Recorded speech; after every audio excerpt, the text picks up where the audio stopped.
Scroll. Wonderful. Well, we are all here. So welcome everyone to the virtual launch of the Roberta Perkins Law Project. First thing, I would like to acknowledge the First Nations people and the traditional owners of the land on which we are streaming ourselves. For myself, it is the Boonwurrung and Wurundjeri people of the Kulin Nation, and also mention that we stand in solidarity with Black Lives Matter. So first up, I want to mention that this Zoom is being recorded. We do have 2 Auslan interpreters who will be switching every 15 minutes or so. Unfortunately, I haven't been able to get the captioning software to work, so it won't be captioned, but will be released later with captioning. That's sort of it for the admin side of things. Oh, sorry, I'm Sarah Jo. I work at the St Kilda Legal Service. I use she, her pronouns. And first, I want to throw to Annie Davis, who is the Executive Officer and Principal Lawyer at St Kilda Legal Service. Annie. Thanks, Sarah Jo. And yes, I also use she, her pronouns. If I can start this wonderful event by thanking you all for attending today, and I also wish to acknowledge the traditional owners of the land on which St Kilda Legal Service operates, the Yalukit Willam clan of the Boonwurrung people. I also acknowledge the Boonwurrung and Woiwurrung people as the traditional owners of the land in which our catchment area includes, and to pay my respects to their elders past, present and emerging, and any elders who may be among us today. So established in the early 1970s, St Kilda Legal Service, we're coming close to our 50th year in operation, and we were one of the first community legal services to be operating in the state. We were also one of the first legal services to adopt an outreach model of legal service delivery over 20 years ago now, where we sent our lawyers out of the office and into local community services in the St Kilda area. Scouring back through our annual reports, it looks like the very first foray we had into outreach services was in 1996, where we worked together with what was then known as the Prostitutes Collective of Victoria, now RED, to deliver legal services from rented St Kilda motel rooms. And that was to time in with health services and outreach programs that were operating in the same locations. So way back then, we adopted that model in the hope we might reach clients who may otherwise not have had the trust to call us and to come in for an appointment and have the confidence that they would be respected and heard by us as a legal service due to past experiences of trauma and discrimination in their dealings with the justice system. We knew that sometimes those experiences were at the hands of the very professionals and the authority figures within the justice system who should have been there to listen to them, advocate for them and protect them.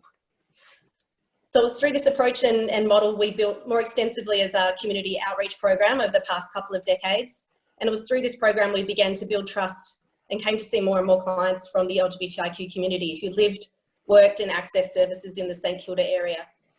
And as well, in particular, we came to see more and more clients from the trans and gender diverse community. We became more acutely aware of the specific legal issues that the trans and gender diverse community had to face, and the areas of policy and law reform that were critically needed in order for this community to feel safe, included and equal. We also became more aware of the extra layers of disadvantage and the barriers that trans and gender diverse clients had to cut through when trying to deal with much the same issues as any other community, but with more limited access to safe and inclusive legal services and other avenues that they could trust to get justice. So in 2018, we were very fortunate to receive a grant from the Victoria Law Foundation and a local philanthropic donor to establish the LGBTIQ Legal Service as a health justice partnership. That was with our founding partner, Vaughan Harbour Health. And it was with this additional resourcing we were able to recruit a dedicated LGBTIQ legal service outreach lawyer in Sam Elkin, who was tasked with not only delivering legal services, but producing an inclusive practice toolkit for legal professionals and a legal needs analysis report on statewide community legal need. While this injection of funding was very welcome and the service was really quick to gear up and achieve some incredible outcomes, it became very clear to us there was an enormous amount of demand out there for specialist legal services in the LGBTIQ community and for the trans and gender diverse community in particular. And it was a level of demand that was well beyond what one lawyer and one service location and one partnership could achieve. So in 2019, again, we were very fortunate to receive a grant from the City of Melbourne Social Innovation Partnerships Program to establish a dedicated legal service for the trans and gender diverse community in partnership with Transgender Victoria. Our aim was to assist and empower trans and gender diverse individuals and community who face disadvantage in terms of their access to justice, and contribute to the reform of laws and structural inequities to achieve more fair and just outcomes.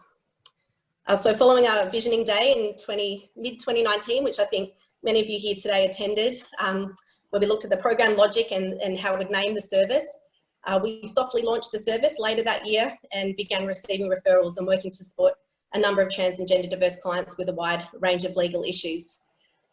With this additional funding from the City of Melbourne, also some welcome funding from the Department of Premier and Cabinet, we've been able to build a team around Sam, who, with the benefit of Sam's leadership and the wonderful guidance and support of Transgender Victoria, the team's just achieved some incredible outcomes for our clients, not only on an individual level, but on a broader community level, and the impact they've made in a law reform and policy context in such a short time.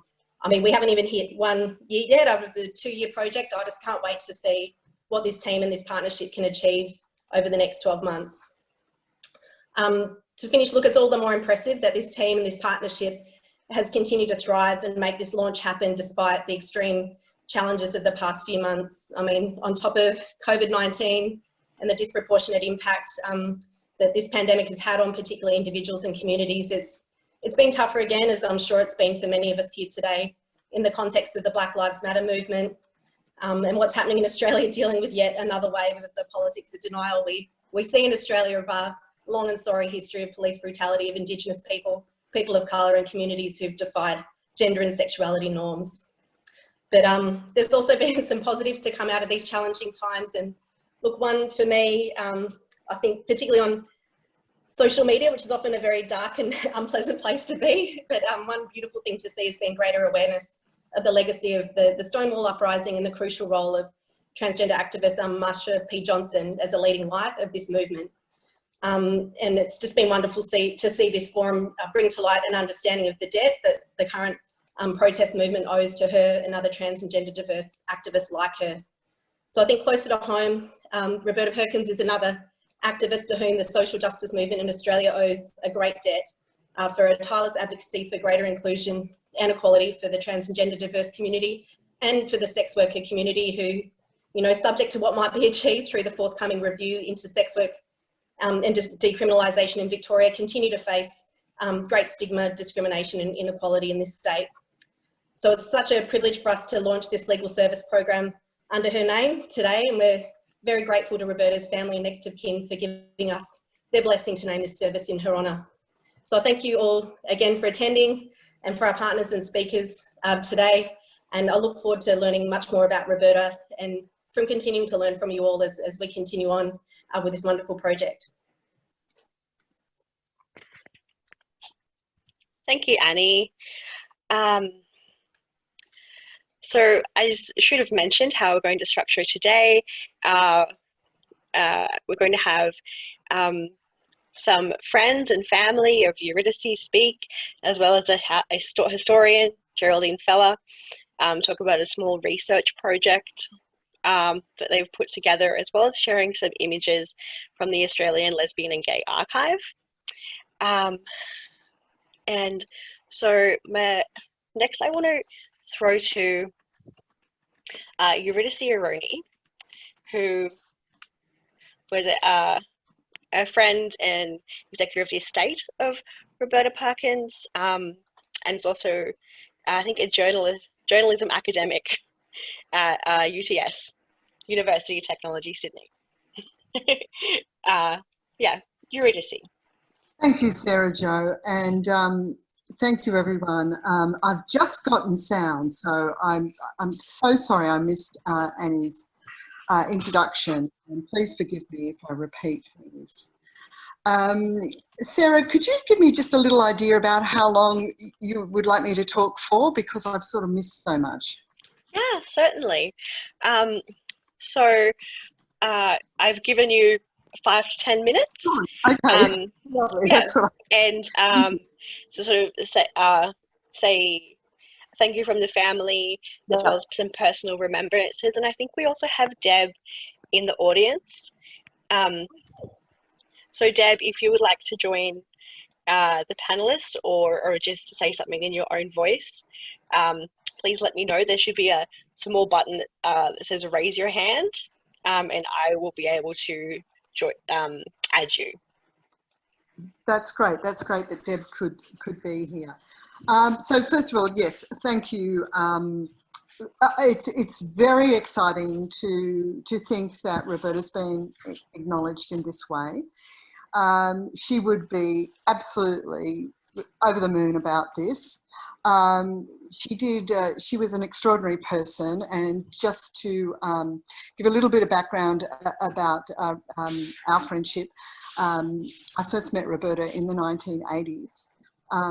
Soon after street-based sex work was decriminalised in New South Wales, which happened in 1979.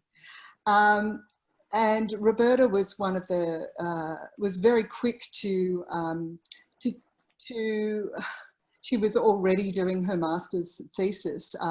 She started that, I think, in the early 1980s, and became involved with sex workers.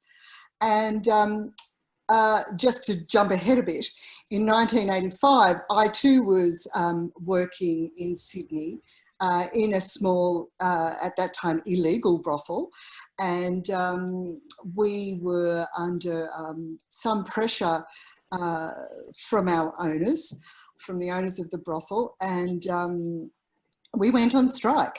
And after some threats from some criminals, I presume they were criminals, we went to the Australian Prostitutes Collective. We were able to approach the Australian Prostitutes Collective and seek their support.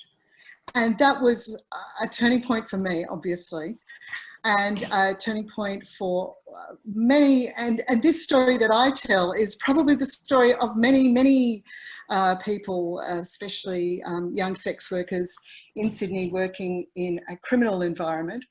And the Australian Prostitutes Collective offered us support, and I became part of that collective. In fact, I was given the job of being Roberta, quickly given the job of being Roberta's offsider, her partner. Yeah, and I think I was only given that job because nobody else really wanted to drive with Roberta.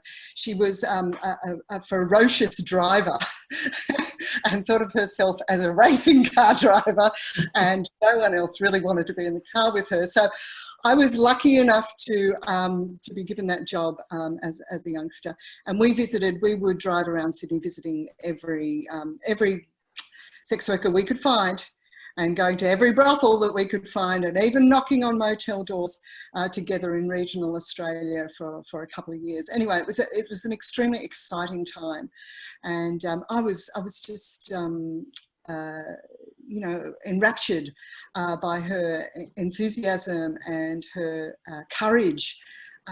We would talk to, she would talk to anyone. And I think I wanted to really make a point here that Roberta, she lived, most of us are lucky to live one interesting life. Roberta lived about 4 or 5 interesting lives. In fact, she only became an activist in her close to 40 years, when she was close to 40 years old. So many of the things that we are talking about today, she achieved after the age of 40. She was an extraordinary writer. She wrote 5 books, produced a massive amount of original research that, in my experience, had not really been done to that degree with working with the communities and reflecting their lives in detail and with sympathy and understanding. And her work remains just absolutely outstanding, in a global way, yeah. And that, of course, you know, and she had results at the same time as she was helping to establish the Australian Prostitutes Collective in New South Wales. She was also at one point managing 3 refuges for trans people in New South Wales that she had helped to establish, 3 houses. So she was an amazing person, and I'm so lucky to have had her in my life and be part of my family. And I say that with respect to her own family, Deb and Bradley and Barbara, and her many, many grandchildren who she reconnected with later in life. And that was very important to her. So I'm thrilled that this could happen today, and I'm thrilled that so many people are interested in her and her life, because it has not been recognised to the extent that I think it needs to be. Although we've managed mainstream media and contemporary culture has managed to tell the story about AIDS and HIV and what happened with the lesbian, gay, the communities, the marginalised communities in Sydney during the 1980s and 90s, the story of Roberta and what she did with others to transform the laws in New South Wales and contribute to a cultural change around sex work has really not been properly acknowledged. So this means a lot to me. And if there are people who would like to take advantage of her incredible archive and really do some more work in this area, and I'm really thrilled that there are people already doing that. I've managed Geraldine and others. It just would be very happy to share any information and contacts I have with others who would like.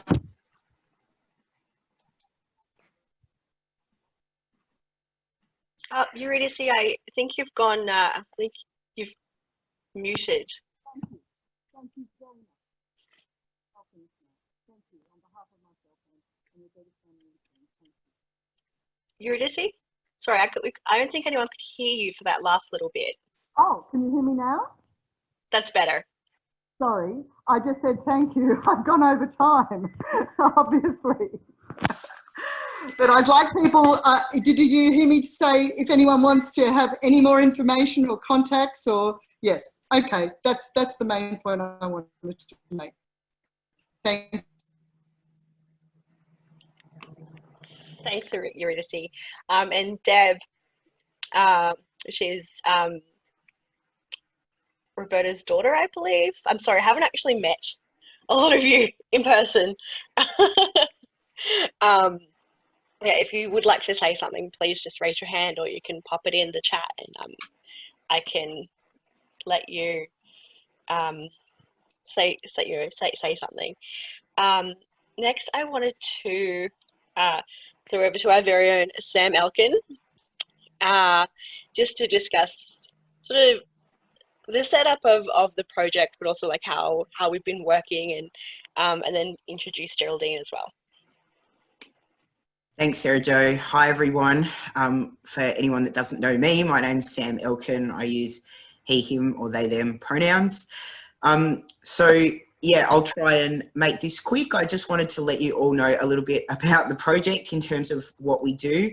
And we're so excited to be formally launching the Roberta Perkins Law Project, and we are so grateful for the use of Roberta's name and to situate ourselves, I suppose, in a very long legacy of trans and gender diverse people fighting for progressive change across Australia. We know very well that we're just, you know, one small group in a long list of people that have done so much work, all of which has not been given enough attention and enough support by the mainstream media. So anything that we can do to support other people's work and legacy, we always want to do that. It was also, in terms of the naming, a bit of a shout out to the Sylvia Rivera Law Project in New York City.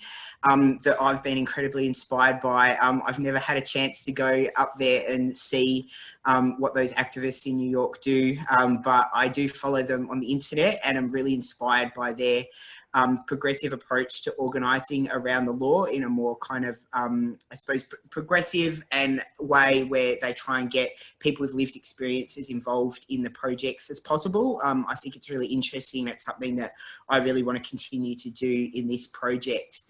So in terms of the nuts and bolts of what we do, we're a sub-project of St Kilda Legal Service, and we work in partnership with Transgender Victoria, and we're here to provide legal support to the trans and gender diverse community, anyone residing in Victoria. So we've been going for about 8 months, thereabouts, at the moment. We've got funding for a 3-day-a-week lawyer.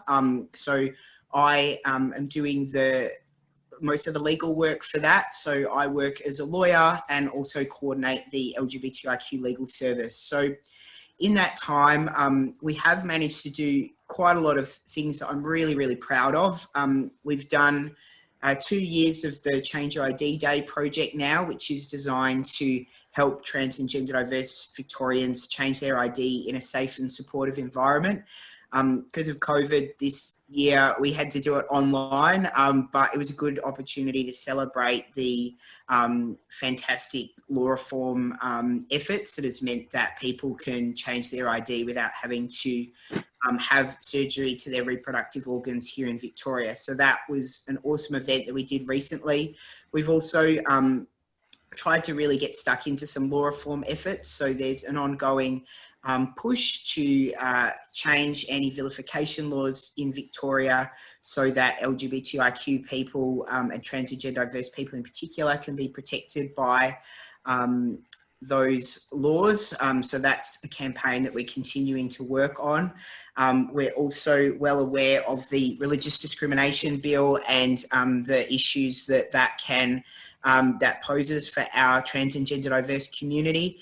And we're continuing to chip away to try and see if we can get some positive amendments to the Equal Opportunity Act here in Victoria to ensure that non-binary gender identities are listed as a protected attribute to make sure that more people have access to protections under the law.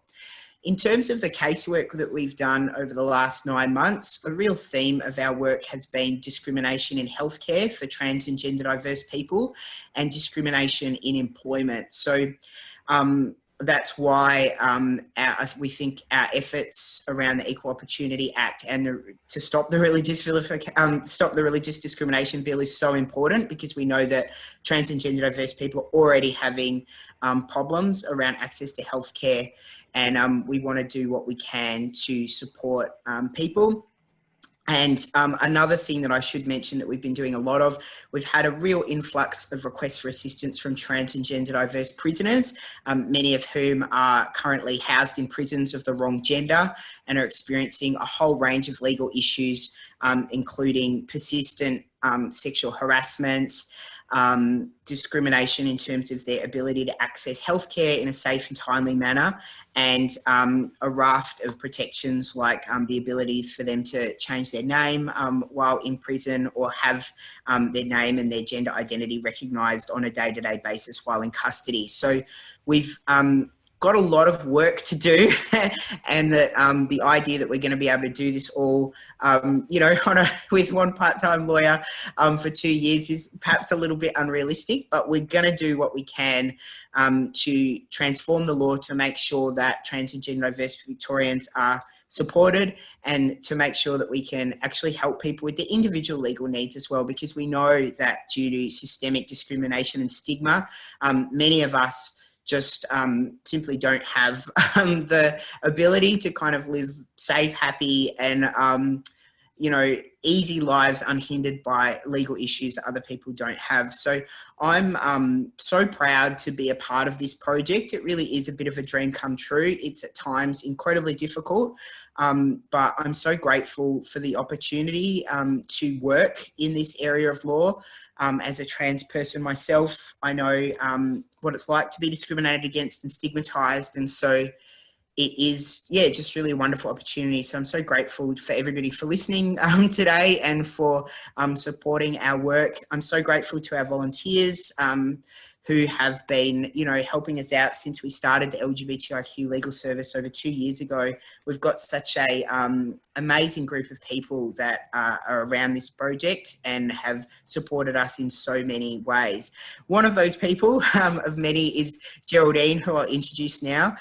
Geraldine is a historian who's doing their PhD at Monash University, and Geraldine has been kind enough to dip into the Australian Lesbian and Gay archives and present a short paper for us on the history of Roberta Perkins' life and activism. So Geraldine, thank you for supporting our little project, and we'd love to hear your history of Roberta. Fantastic, and thank you so much, Sam, and to everyone. It's been really fantastic. Now I'm just going to share my screen with you because I've got slides with images. So just bear with me. All right.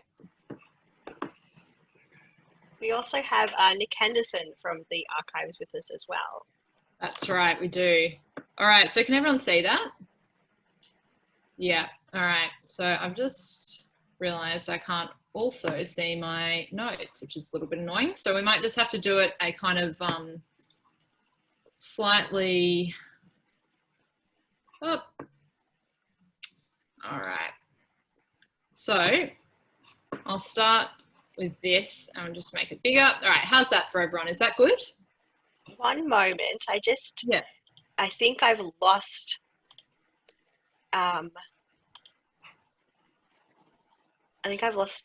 our Auslan interpreter.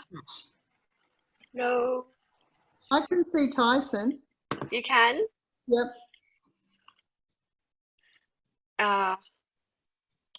At the side of the screen. Yeah. Okay. I think we're good to go. Sorry. Thank you. And can you just see the PowerPoint, or are you looking at my Word document as well? Just PowerPoint. Fantastic. That's what we want. Okay. So I'd just like to start by acknowledging that I'm zooming into you from Aboriginal lands, from the land of the Wurundjeri Willam clan of the Woiwurrung language group. I'd like to acknowledge the elders past, present and emerging, and the long history of gender and sexual diversity on this continent. So my name is Geraldine Feller. As Sam's already said, I'm a PhD candidate at Monash University in the School of Philosophical, Historical and International Studies. I'm also a research assistant for Noah Reisman on his Australian Research Council Discovery Project, Transgender Australians, the History of an Identity. And that's what brings me here today. I was asked by Sam to put together a piece for the St Kilda Legal Service about Roberta Perkins, who, as we all know, was a pioneering figure in the history of trans and sex worker rights on this continent.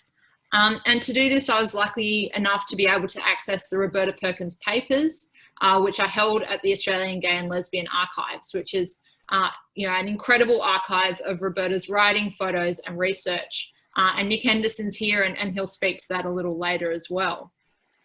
Roberta's archive, for a historian and a massive nerd like myself, is just an absolute goldmine. It's an insight into her extraordinarily brilliant mind. She wrote beautifully and candidly on the trans experience, her struggles with mental health and relationships, and these are incredibly moving passages of writing that I'll share some of them with you today, as well as some photos. Now Roberta, as I'm sure many of us know, was born in 1949 into a working class Catholic family. She struggled with her gender identity throughout her childhood, and according to her writings, her earliest memory was of turning to God and asking him in silent prayers to make me a girl. And of her adolescence and early adulthood, she recalled, "On a motorbike or football field, I lived up to everyone's expectations, but in the passages of my mind, I lived separate identities. These were my two realities, the physical and the mental. They had nothing in common except they shared the same body." So very, beautiful, candid writing she's a real insight into her experience. And this struggle continued into her adulthood. She married 3 times, and in the very late 1970s, Roberta survived a serious mental health crisis and sadly attempting suicide, but she did survive. And I think this is another theme running through her life that others might talk to as well, as her incredible commitment to surviving, thriving and fighting. And it was following this experience that, in her words, Roberta emerged, and she began her transition in 1980. Of this moment, Roberta wrote a particularly beautiful passage in her book, and the book's called Transsexualism: An Overview, Understanding the Transsexual Roberta Perkins. So that's the title that she gave us, and I'm going to share that passage with you right now. So she wrote, "The pain and agony is now well and truly over for me, and even the memory of it has gone. For many of the dreadful feelings of inadequacy and dysfunction I once experienced seem to have belonged to another being." So again, beautiful writing and a beautiful insight into her experience that I'm sure many of us can relate to. So following her transition, Roberta went to Macquarie University, and it was at Macquarie University that she became very involved in politics. So she was part of a successful campaign to establish a women's room on campus, and was very much part of that political milieu. She also became a member of the Australian Transsexual Association and led the formation of a special lobbying committee within the association to fight for changes to the law, fight for rights around birth certificate reform, rights to redress under the Anti-Discrimination Act, prison reform, and many other legal rights, which of course, again speaks to how perfect it is that the service is using her name. And in this photo here, you can see Roberta leading what we believe was the first trans rights protest in Australia, in Manly, in fact, in 1982. Following this, Roberta was instrumental in establishing the groundbreaking service Tiresias House, which was opened in 1983 in the inner West Sydney suburb of Petersham. And this was actually the first transgender service in the world that received full government funding. Tiresias House offered overnight emergency accommodation for trans people, longer stays to support people through their transition, as well as a number of support services, including courses in survival skills, finding employment, group peer support meetings, just kind of an incredible array of services and support for people. Now Roberta, and I think Eurydice has already spoken to this, alongside her absolutely incorrigible activism, she had a keen scholarly mind, and her activism was always closely intertwined with her academic work. So in 1983, she published her first book, The Drag Queen Scene, and this was also the year that she helped found the Australian Prostitutes Collective. So just, to me, it seems unimaginable that she could do all of these things in one life. It is, truly incredible. And we've got a photo here of Roberta and Julie Bates, and I love this photo. It's from a newspaper. They're sitting in a cafe in King's Cross.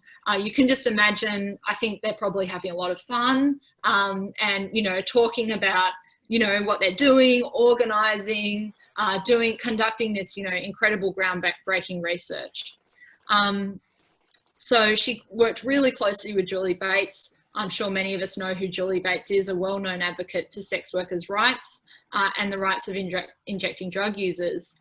And together they played an absolutely crucial role in responding to HIV and AIDS as it emerged through the 1980s. Roberta's research skills also drove the first Commonwealth-funded report into transgender people's health and well-being. She, incredible skills at getting money out of the government, I think, is another thing we can see throughout her life. She got $150,000 from the Department of Human Services and Health. She coordinated data collection through surveys and interviews with 146 transgender people across Australia. And the findings of this report were published in 1994 in the very first comprehensive report on transgender Australians. Now, so Roberta, and perhaps Eurydice would speak to this as well, Roberta never fully gave up on activism and writing, but from the 1990s onwards, she kind of avoided, I guess, more of that obvious politics of trans activism and became a kind of elder statesperson. But her legacy is truly extraordinary. She left behind a wealth of writing and scholarship. She transformed the lives of countless trans and gender diverse people. And she is a true trailblazer in the struggle for LGBTIQ rights and the rights of sex workers in Australia. And I think, you know, I can't imagine a more perfect namesake for this very exciting project and legal service that you've all been instrumental in putting together. I might hand it over to Nick now, if he wants to speak a little more about the archive. But yeah, thank you very much. And thanks for the opportunity to conduct this research. It's been incredibly inspiring, actually, reading about her life. Well, thank you. I hope people can hear me, if that's all good. Thank you so much, Geraldine and Sam, for the invitation to talk a little bit more about the material and the Australian Lesbian and Gay Archives. You might be perhaps a little surprised, for those who are less familiar with the archives, about the fact that we have such an amazing collection of Roberta's papers. The archives were set up in 1978 as the Australian Gay Archives at a time when the word gay was a much more all-encompassing word for the broader community. We have, since our inception, always collected across that diversity, and Roberta had donated material to the archives in the early 1980s. So we had an existing relationship with Roberta way back then, and I had the great pleasure of meeting Roberta and Eurydice and being able to assist with Roberta's papers and to talk to her about some of her work and some of her papers. I have almost completed the finding aid for her collection. It's got a little bit of work to do just to do some digitisation on some audio material. And Noah Reisman is helping with that as part of his project. And just to identify some material that's perhaps not quite so clearly identified. But the archives, which we are going through a name change process ourselves, which has been going on for some time, where we've done community consultations and surveys, and we'll hopefully be finalising that process very soon. We have a very notable collection of trans material, which includes a fantastic collection of Out of the Pan, Sally Goldner's wonderful podcast. We have, I think it's somewhere approaching 600 episodes of that, and we have many other collections and materials coming up all the time. So we have most recently an amazing archival collection of scrapbooks dating from 1965 to 2015, documenting trans and drag experience over that period. I'm currently working on a wonderful collection of radio programs from a program called Gay Waves on 2SER in Sydney. But on that, Roberta and the ATA had a monthly program which broadcast between 1983 and 1986. And so part of the project that Noah's doing, I've been clipping these files, sending them to Noah, and he's been getting them transcribed. So it's an incredibly rich resource of interviews with trans women and trans men, and a whole lot of experience. Some vox pops, talking with psychiatrists or medical figures, talking with women in prison. There's just an amazing array of material. So it's a really exciting group of records. But there is a lot more, and there's a lot that's I guess coming to light through Noah's project, and also other material that we do and work that we do from exhibitions to oral history interviews. So if anybody would like to know more, please just contact us on mail, M-A-I-L, at alga.org.au, or check us out on Facebook. I'm more than happy to answer any questions that you've got. Thanks. Awesome, thank you. Wow, what a collection. Next, I'm going to throw to Sally Golder, who Nick mentioned. Sally Golder is here from Transgender Victoria, and it's great to have you. Thank you. It is very much a pleasure and an honour to be here.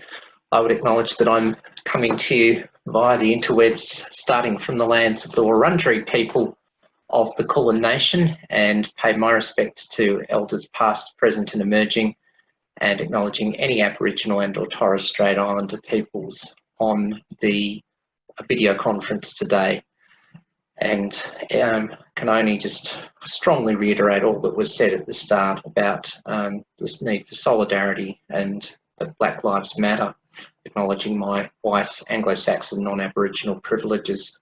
I use the pronoun she, her, and I feel, if I can be a little dry human, I need to apologise to Margot Fink, Executive Director, and Brenda Appleton, Chair of TGV, if I can say that, because I elbowed my way, metaphorically speaking, onto the panel today because I really wanted to pay tribute as an advocate to Roberta from a trans perspective. When I emerged as a proverbial baby activist in 1995, you know, that there wasn't a lot of research on anything, we'll say LGBTIQA+, to use today's terms, but certainly less on trans-specific. And here was this amazing piece of research, which Geraldine mentioned, the Transgender and HIV, is the short name as it was called, which I proudly have a PDF of it backed up. And it was quoted for so long. It was so important to our work to, you know, sort of have that. And it's just a driving force of the passion that Roberta obviously had, of which I've found out more this afternoon. I have to say I'm a little close to tears hearing about it, about how important it was. It really is important. And I think there was something that of particular that I remember of that report. It's one of the few times I've seen it. Roberta asked people who responded from which groups in society, you know, have you experienced discrimination? And yes, groups sadly like religion and, well, police, acknowledging so many issues at this time and over the last few weeks, were mentioned, but she also broke it down and talked about issues of lateral hostility that often get buried. And I think that's a great tribute to her bold, no-nonsense pioneering spirit that she did that. We don't see enough of that research, which really looks deeply into our communities. And I think that it says something for her spunk and her courage that she did so. Well done. And it's also struck me that we are a couple of weeks away from the anniversary of Stonewall. So it also seems very, very appropriate.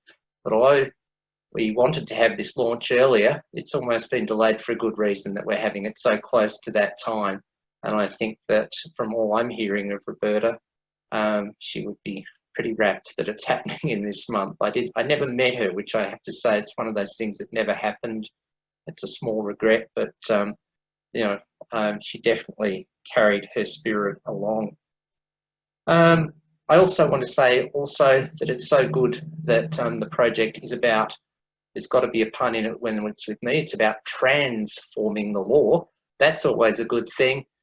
So we can only have too much of that. And how much the project means to me as someone in my work at Transgender Victoria. Often we get calls where people are needing legal advice, whether critical or just ongoing, and we can refer people to the project, and I just casually drop in, oh look, you'll need to contact Sam, pronouns they, them, and you can almost feel this sigh of relief and feeling of joy coming through the line. Even on the phone when you're referring someone on, that, oh wow, there's a non-binary lawyer we can talk to. You know, it is just so helpful to have someone from your own community with that lived expertise who understands you. Don't have to be the unwanted educator and all that sort of thing. It is absolutely wonderful. And I just want to acknowledge one other thing, that in terms of the mainstream media coverage that came up, I didn't hear about Roberta. I did hear about Roberta's passing at the time, but I remembered, and there was an article in overland.org.au, just called Remembering Roberta Perkins, and a credit to Bernard Keane, who writes for Crikey, that in his column, his weekly bulletin that unfortunately doesn't happen anymore, called Side View, he gave a link to that article. And I think that was enormous that Roberta got acknowledged. So just on behalf of Transgender Victoria, we're just very, very rapt to be a part of this, to do what we can to carry on the spirit of an elder in our community, and Roberta deserves that word in every sense that it can relate to her. I won't talk obviously from a sex worker perspective, but totally acknowledge the various forms of intersectionality that Roberta brought in. I know we've got other people to talk about that with the lived expertise, but this is just such a wonderful day for our community. And I have to say, the response when articles have been posted about the service, when I've posted them on Facebook, there was one in The Guardian on the weekend, has been enormous from trans and gender diverse families and allies. It's still that boost to say, hey, our communities are recognised. And I hope very much more. As I said, I've learned a lot about Roberta today. I hope our intergenerational learning can continue, so we can keep honouring Roberta's work on a day-to-day basis and for what it was in itself. And it's been an honour to have this chance to speak at this event today. Thanks all. Thanks, Sally. There are so many intersections that happen in our community. It's really great to be able to have so many different people speak and remember Roberta, and also be able to access our services. And I want to give a special shout out to any sister girls and brother boys who are I was going to say listening, but watching, and get in contact if you ever need. Sorry, Sure. there was one thing I forgot to say. I had a very easy choice, although it's a bit hard to see on the Zoom, about what to wear today. I pulled out my Gender Whisperer re-shirt to reclaim it, because I'm sure that's the sort of feisty spirit that Roberta would have wanted to say, yeah, to Scott Morrison. So let's see. There it is. There's a bit of it. So bless you, Roberta, and thanks. I'll hand it back. Thanks. I love that shirt, Sally. One of the intersections in our community is sex work. And so today we have Dylan O'Hara from the Vixen Collective, which is Victoria's state-based sex worker collective, to say a few words and introduce Chantal from New South Wales. Dylan, over to you. Hi, I'm so sorry. I'm going to have to keep my camera off because I'm having some very annoying internet problems and it's just not going to tolerate video. So sorry about that, everyone. Yeah, hi. So thanks so much for having me. My name is Dylan O'Hara. My pronouns are they and them. And I am I'm a sex worker, originally from New Zealand, as you can probably hear. And I'm also a non-binary trans person. At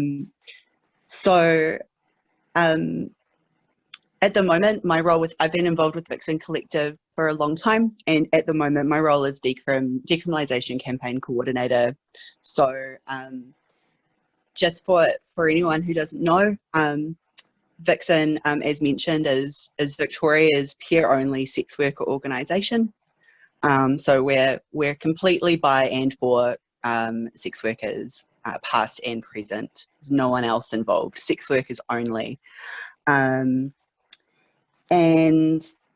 we're also an unfunded organisation. So unfortunately, there is not currently a funded peer-only organisation for sex workers in Victoria. It's quite sad, considering, you know, there's a really proud history in Victoria around that, and at the moment that's not the case. Everything that happens in that space in Victoria is really coming from the just the time and energy and just, yeah, kind of immense labour of Victorian sex workers, many of whom are trans and gender diverse people, including myself, obviously. So it's really wonderful to speak here, but also just to get to listen. This is a really exciting project. I'm so happy that it exists. And it's yeah, it's also really special to be able to hear so much about Roberta as well. You know, you know, in a similar kind of way, I guess, in a way where I can relate, you know, my life and my experiences also sit at, you know, among other things, that intersection of sex worker community and trans community, which, you know, so often is the same community. And so, yeah, it's just really, yeah, it's really powerful and exciting. I think particularly at this time when in Victoria we're working really, really hard to successfully achieve the full decriminalisation of all forms of sex work in Victoria. It's a long time coming, but we are, you know, we're, I always say when we get decrim. So we're very hopeful that we'll get it this time. And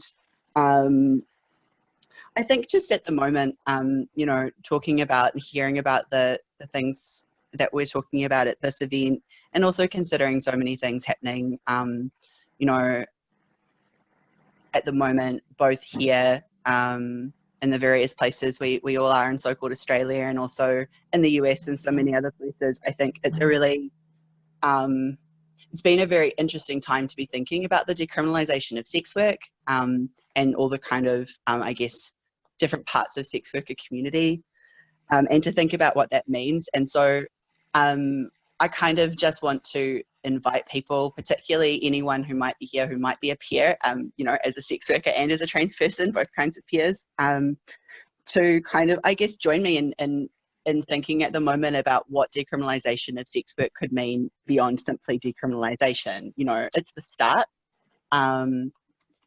For anyone listening at home, the decriminalisation of sex work means the removal of all criminal laws and any other sex work specific laws pertaining to sex work. So it's just the start. And for me, that's, you know, that's when the real work will begin, when we achieve that. And I think that there's an opportunity to think about really boldly imagining a different future, you know, than seems maybe accessible now, in terms of, you know, it's not just about law reform. It's about, I think, to me, imagining a future that goes beyond a carceral state, you know, freedom for from state violence for sex workers, for people of colour, particularly for First Nations people, for trans people. You know, to get really bold and say also police and prisons and capitalism, you know, while I'm doing my wish list. But I think that that's why, you know, that's why histories like the ones we're talking about today are so important, because the decriminalisation of sex work as a struggle, and sex work labour rights in general, with all its kind of intersections, really sits, you know, we're very much standing on the shoulders of many people who've done a lot of work for many years in lots of different places, and particularly trans people, and particularly trans women, and particularly trans women of colour. So yeah, I have just, my computer has just died, which had the second half of what I was going to say on it. So what I'm going to do is I'm going to move over to introducing Chantal in just 1 second when I have the blurb up again. But while I'm doing that, I will just say that if you are interested in supporting the, you know, the fight for the full decriminalisation of sex work in Victoria, you know, whether you are, you know, whether anyone here is a sex worker themselves, particularly people from the queer and trans and gender diverse community, please, you know, please stay tuned for opportunities to support that struggle, or to be involved if you are a sex worker yourself. There's a lot of work to do, and yeah, all solidarity and support is much needed and appreciated. Now, let me Need like a little hold music or something while I have Chantal's blurb. Sorry, everybody.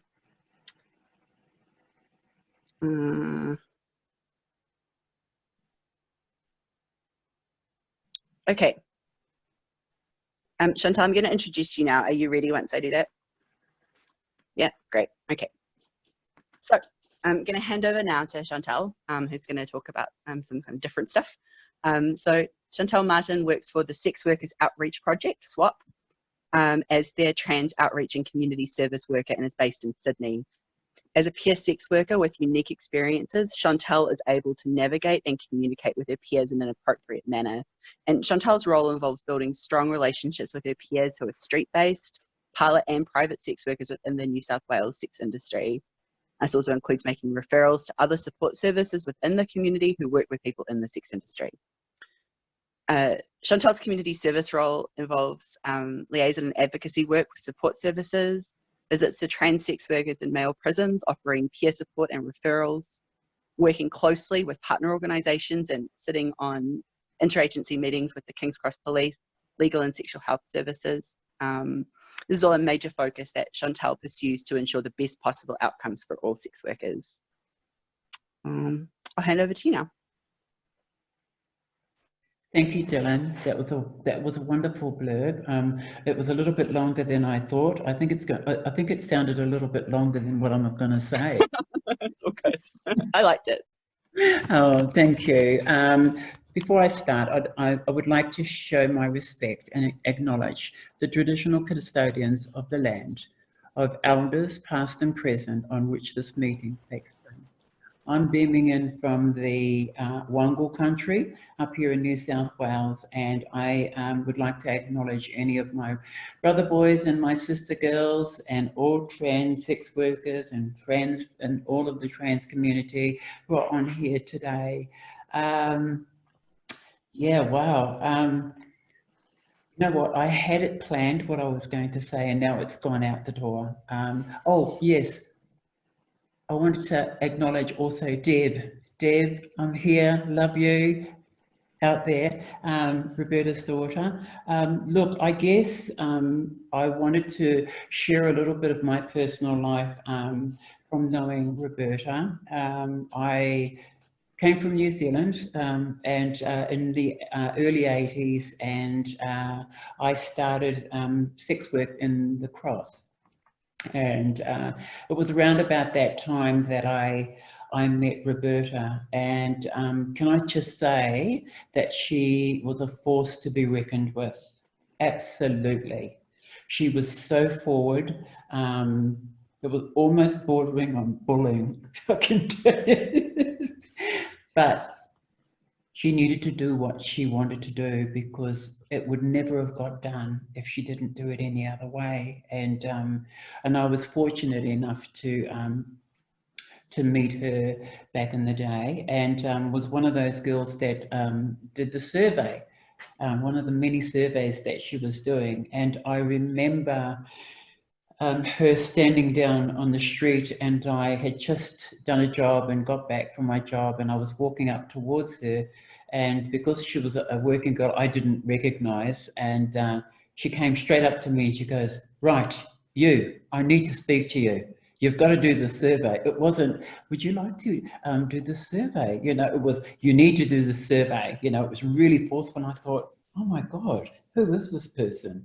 And she goes, "This is what the survey is about, and you're going to do it," you know? And I thought, right, you know, so I did the survey, and when she told me what it was about, I mean, we're talking about a young 22-year-old Chantal that all I wanted to do was take drugs, you know, have sex, get paid for it, and go out and party. And she spoke to me about what she was doing, and I have to say and be really honest that it went straight over my head, you know, honestly. So that was my encounter with Roberta way back in the 80s. But fast forward that, I started working for SWAP, and by this time, you know, Roberta had well and truly retired, and myself and a work colleague, and I'd love to call a friend, we started visiting Roberta. And I remember my work colleague saying, "Oh, I'm going out to see Roberta." And I said, "Wow, I'd love to come and see her," because I mean, I hadn't seen her since the 80s. Anyway, we started visiting Roberta, and we'd, visit her on a regular basis. And it was amazing. She never lost that forcefulness of hers, because I remember going in to see her in her unit. She'd be sitting there and she'd look over at me and she'd go, "I know you, don't I?" To say to her, "Yes, you do." And she goes, "Where was it again that I know you from?" I say, "I'm from SWAP." And she goes, "Oh, yes, yes. So how's it going? What's SWAP doing?" And I'd sit there and talk to her and tell her about, what SWAP's doing, our projects that we've got, the outreach. And, she would light up like a Christmas tree, absolutely light up like a Christmas tree. And she'd be in her head thinking about stuff, and she'd be going, so they finally got that done. Right, that's really good. So have they done this, and she'd be jumping straight ahead. And I go, "Yes, Roberta, we've done all that. Yes, Roberta, we've achieved that." And she'll go, "Wow, that seems to be going well," So my visits with her right up until she left us were amazing. But the one thing that she loved talking about was her activism, within the sex industry and what she did for trans women. Look, as a young trans sex worker, the young Chantal at 22 had no idea that what Roberta was doing then was going to benefit us now, and I'm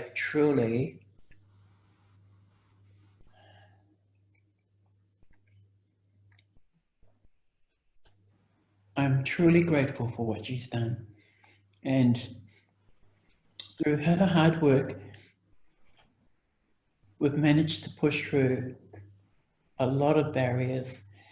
And yeah, okay, she was forceful, but she got what she wanted. And I don't think anyone else would have got it like she did. I had the opportunity of meeting someone who met Roberta way back in the 80s. And Roberta, when she was working with the, I think it was the Australian Prostitutes Collective, used to go around and train nurses from sexual health clinics on how to do outreach. And a couple of years ago, I was doing regional outreach up in Newcastle, and I met a nurse from the sexual health clinic up there, and I told her who I was and where I worked, and she said, "Oh, do you know Roberta Perkins?" And I said, "I do indeed." And she said, "How's she going? She's still around?" I said, "Yes, she's still around." She goes, "Look here, when you see her, you tell her that I had such a wonderful time. She was scary at times, but I had such a wonderful time with her when she was training me how to go into brothels." And she said to me, what she used to do is Roberta would get out of the car, grab her and go, "Come on, you're too slow, come on," and get up to the brothel door and start banging on the door. And that, of course, opened up the door, and she goes, "Right, we're here to see the sex workers, get out of my way." And this poor nurse had no idea what she had signed up for. Like Yuri, she just was dragged from one end of Newcastle to the other and in and out of these brothels. And do you know what? I had the pleasure of taking that story back to Roberta before she passed, and it just brought so many memories back for her, when I brought that memory back for her. And yeah, I'm going to miss her. But look, what she's done for our community is nothing short of amazing. And I'm grateful and I'm proud to have known her. It's such a pleasure to be here at this launch, and I know, like Yuri said, she would be absolutely over the moon about this project and what it stands for our community to get the help that they need. And Dylan, thank you so much for your share about sex workers and trans sex workers and all the other panelists here today, but thank you. Thanks, Chantal. Thank you so much. Everyone's sharing such beautiful personal things. So, and yeah, it's wonderful to hear. Thank you so much. Also, didn't realise you were both from New Zealand. Right away. So we've heard everyone speak so far. I wanted to allow Sally Goldner and Annie Davis a quick moment to sort of talk about other work that TGV are doing and that St Kilda Legal Service are doing, as well as anyone else who wants to give themselves a quick shout out. And then I'm hoping to do a probably pretty brief sort of maybe like a Q&A, or if anyone has anything else they'd like to say, we'll have that after this. Annie and Sally? Annie's listed first, so we'll go with that. Yeah, just very briefly that St Kilda Legal Service, with the LGBTIQ Legal Service Program and the Roberta Perkins Law Project team are working away on our contribution to the Sex Work Decriminalisation Review. We've been so fortunate in that we've been able to hear from clients and community members with some really important stories that we're going to be able to tell through our submission, but we just really welcome anyone who would like to know more about the inquiry or how they can participate or share their story to really do get in touch with us. The email address for us is either info@skls.org.au, or correct me, Sam or Sarah Jo if I have this wrong, rplp@skls.org.au to speak with the project team directly on that. So I'll pop it in the chat. So please do get in touch in the coming couple of weeks if you can. We'd really love to hear more from you.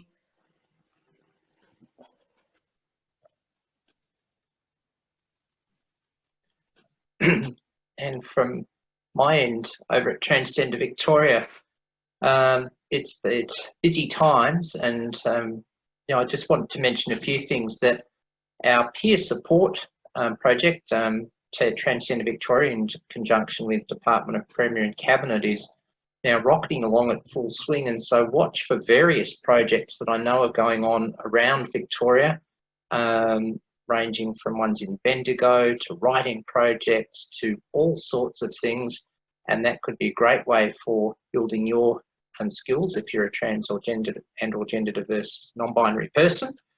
Our ongoing twice a month discussion group is still rolling, of course, on video conference, as so much is, but that sense of connection and support is still there. Declaring any possible interest. If you want to do if you know of organisations that want to do our LGBTIQA+ and or trans and gender diverse training, as someone who's paid to do that, but seriously, we would love that. So if you have friends in other organisations who want that, please get in touch with us via our website in the relevant section.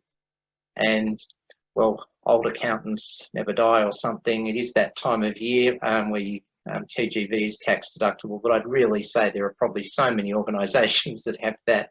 As much as, yes, I would love you to donate to us. If you donated to any one of the organisations that had that status, it would be wonderful if you have friends who you can encourage to do that.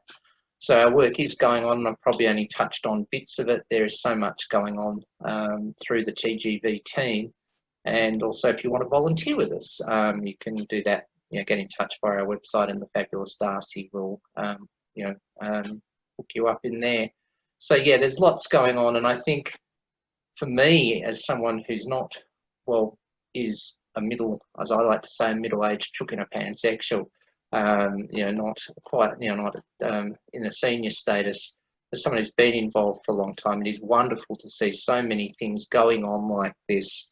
Around trans and intersectional activities, whether it's in TGV or elsewhere. And there's a saying, what is it?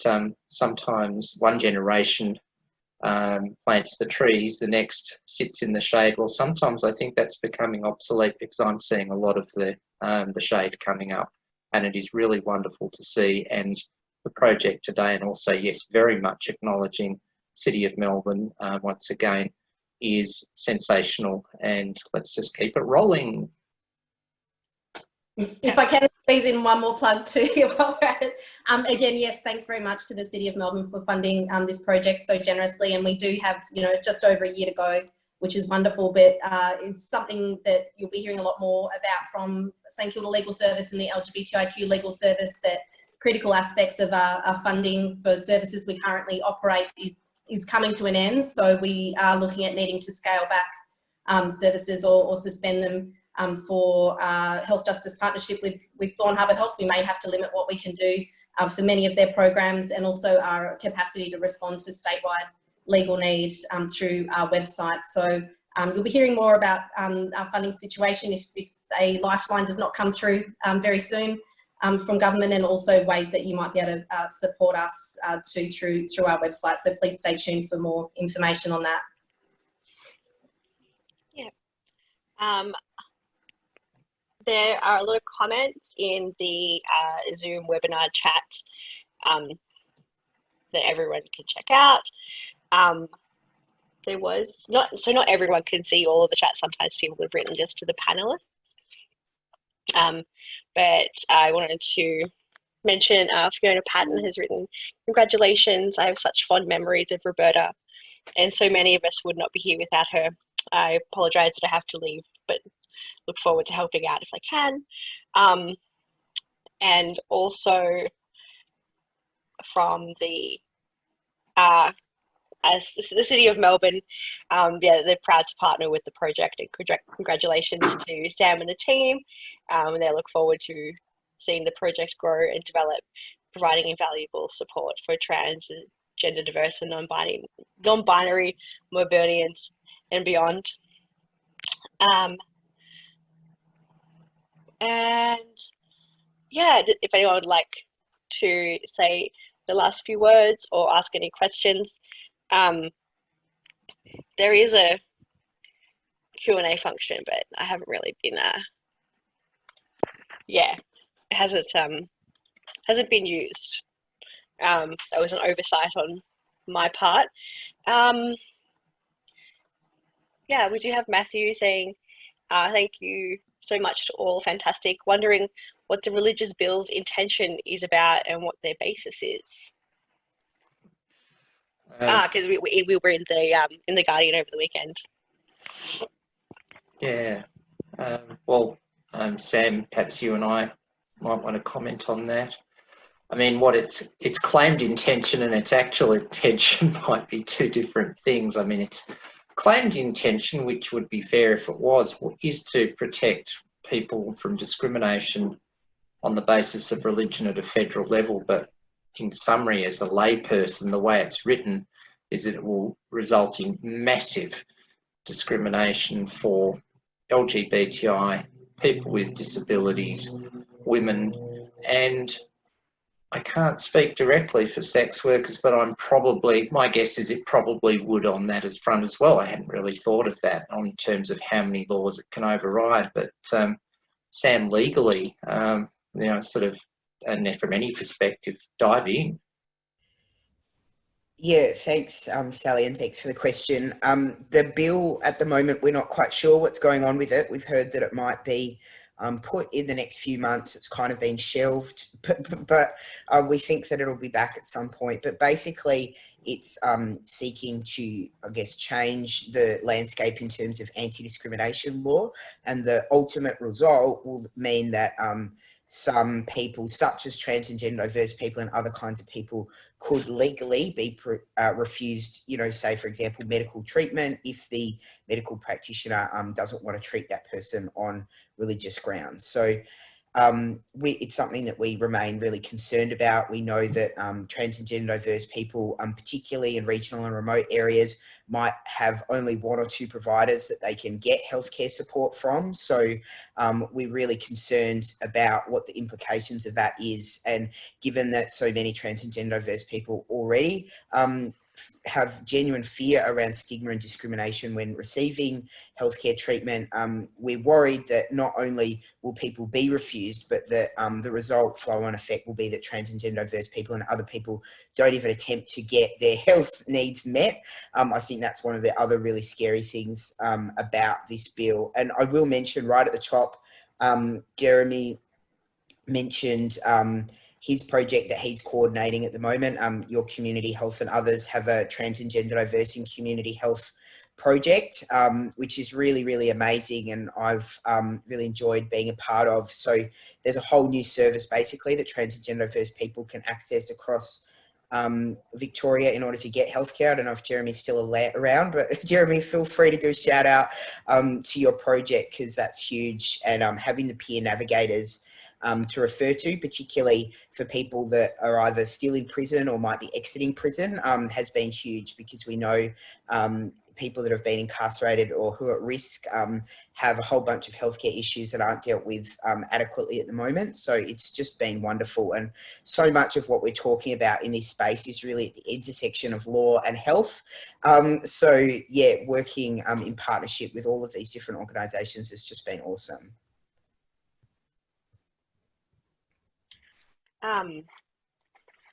Yeah, I think so. I think Jeremy did pop something in the chat, but I'm not sure if other attendees will see. If anyone wants to give a shout out to what they're doing, there's always our Facebook event page. Yeah. We have had Beck Robertson say that it's been incredible to learn more about Roberta Perkins and her impact on advocacy and activism. Grateful parents here. On behalf of Transgender Australia, congratulations on the launch of this incredible project. I will be Beck will be sharing information about the Roberta Perkins Law Project with the families of Transcend and beyond, and the website www.transcendoz.org. Thank you for everyone who's been part of the great launch and presentation.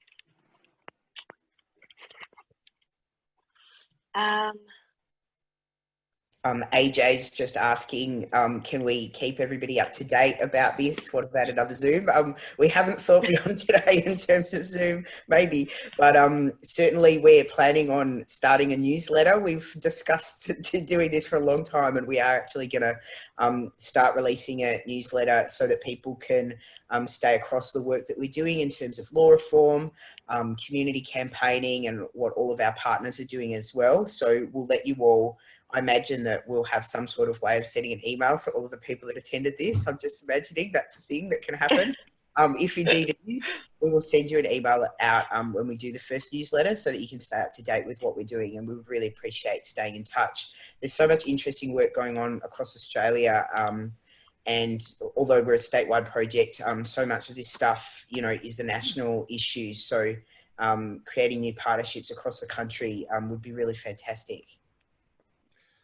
Could I just make a very, very brief comment, which is that Sam and the archives have previously discussed and had some plans towards doing an exhibition on Roberta, and we certainly hope at some stage in the future to take that further. I know there a lot of people may not be familiar with just the amazing diversity of her history, as Geraldine and others have pointed out, and we're certainly very keen to ensure that we can showcase and bring that history to a broader audience, and hopefully also when we do move into the Pride Centre and have greater capacity to do exhibitions and also hopefully events with TGV and others as well, to take that collection and make it more accessible for everybody.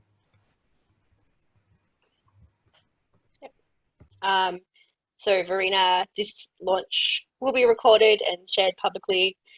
We have had Gemma say that they would like to thank everyone who's contributed, and lots of people are messaging them to tell me they've been really moved by the launch, and I've been really moved by the launch as well. Gemma also says, if there's any polys here, I can't think of a more important legal project to throw some funding behind. Having a trans lawyer in charge, important link to the community, passionate volunteers, and a capacity to partner with other orgs means that the output and the impact for the community is huge. And I couldn't have put it better to myself. Thanks for the shout out. Look, we're pretty close to 5, which is when we're meant to be wrapping up. Would anyone like to say any last words?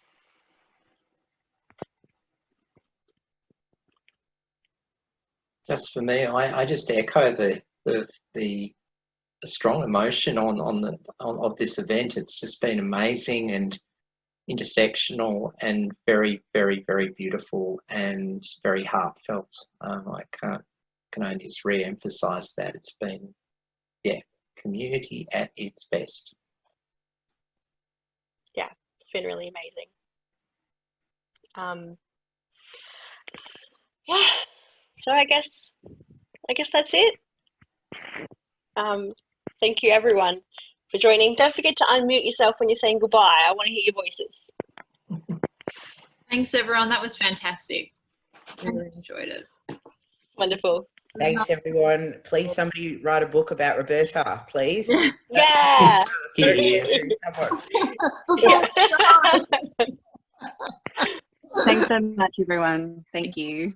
Thanks, everyone of all genders. Yeah. See you later. Bye, Yuri. Bye, Chantel. See you, Chantal. It's wonderful to meet you. Nice to meet Bye, you. Chantal. Bye, everyone. Bye, Sally. Yeah.